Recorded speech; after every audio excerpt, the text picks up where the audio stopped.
আমি দীননাথ সামন্ত একটি স্বরচিত কবিতা পাঠ করছি। কবিতার নাম মজার আইসক্রিম। ভারী লোভনীয় এই আইসক্রিম, কচিকাচাদের মন রাখে দারুণ তাজা।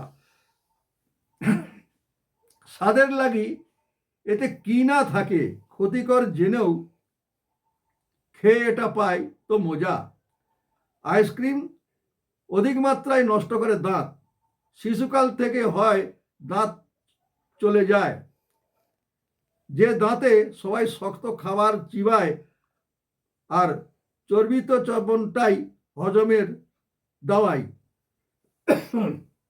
দাঁত মাড়ি সুস্থ সবল ও মুখে দুর্গন্ধ মুক্ত রাখতে আইসক্রিম খাওয়া নিয়ন্ত্রণ করো।